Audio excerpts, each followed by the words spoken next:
Now it's time for the Cult Strikes Back. There are 3 distinctive attack phases. After Death to the Worm Speakers, this is the ideal time to do the first attack. This is when the cult is just stopping anybody interfering, but they're learning the descriptions of our players.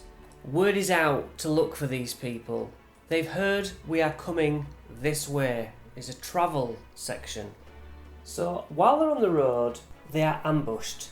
This ambush equals 8,550 XP. Use whatever models you have. A Dragon Claw, a Dragon Wing, Dragon Fang, half blue Dragon Gladiator, and a young blue dragon. Use whatever you have, be it numbered coins or Lego, it doesn't matter. This prep helped me out by making Dragon Fang, Dragon Wing, and Dragon Claw cards. Ambush them on the road for the first attack, or somewhere I kind of didn't expect it, just to show that they are being tracked.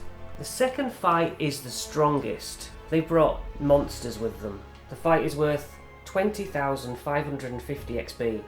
It's in a marketplace where other people are present. Get them to a place where they can do some shopping and then attack. Use whatever models you have. Now I have some Warhammer stuff and some things that I just bought that a guy made up. Dragon Wing, Dragon Soul, Mesoloth, Nikoloth, Adult Black Dragon. Or a new model. People running and screaming, and there's obstacles in the way. I had so much fun with this second encounter. It's still memorable because it had demons and none of us really knew what they did. Now the third encounter is 15,950, not as much. This will take place outside in the streets after the last council meeting. The third attack takes place actually outside the third council meeting. This hits hard. Dragons hit the buildings, you hear screaming and roaring as soon as the meeting's finished. You rush out into the streets and you just want a massive area for them to fight on. Dragon Wing, Dragon Fang, half red Dragon Gladiator, Mage, half green Dragon Assassin, young red Dragon. Use anything.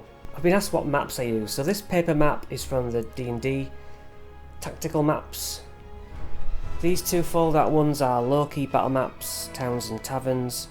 Excellent. The final map is castles, crypts and caverns, again by low-key battle maps. But when exactly should you do it? As I say, the first one, exactly where it is. Then you do a proper chapter of the book. Sure enough, you'll do the ones I've covered. Then the Cult Strikes Back. After this, on the way home, first attack on the road.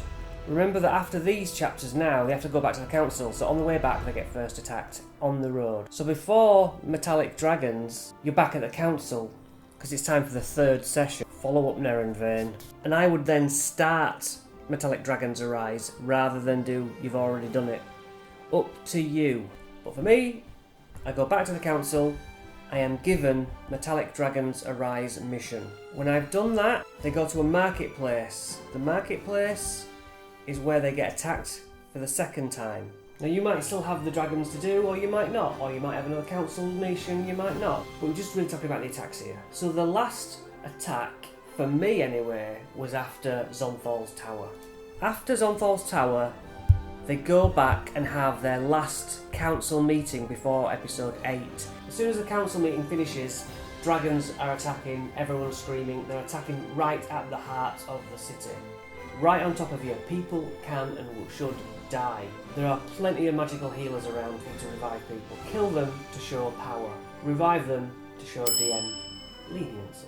So that's why I find quite unclear when to slot in the attacks, when to slot in the council meetings. It could have been better laid out, you're absolutely right. But with anything like this, it's your choice. So for those of you who haven't clicked off near the beginning, thank you for one thing. I'm not about to ask you to subscribe.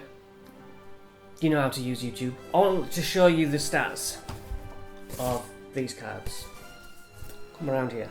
So yes, you don't have to make these, but I really would advise it. You don't have to put all the scores on particularly, I admit. But when they get hit by something, you can say that's what they're at resistance to. The first thing an enemy, a PC hits them with, decide that that's the thing they're immune to. They're resistant to, sorry. And then they stick with that. They ignore, charm and frightened. Once per turn, a Dragon Wing can fly once per turn. Advantage next to an ally, 2 attacks. Don't do what I did and give them 1 attack and move on. Do average damage if I were you, which is what I ended up writing on for the Dragon Claw. Once per turn, I put arrows for this. Once per turn, you can do an extra 7 damage.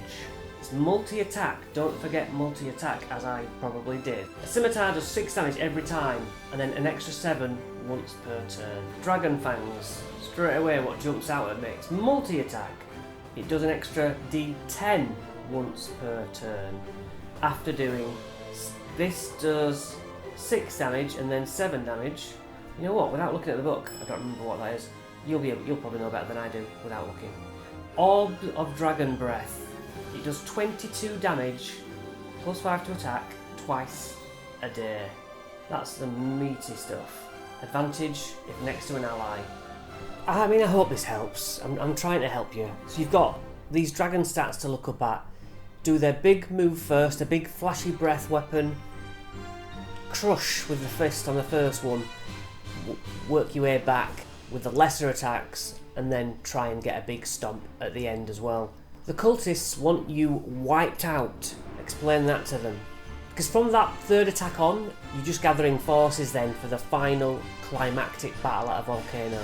So really frighten the council and the players into, we need any help we can get. I don't care that you don't like the undead.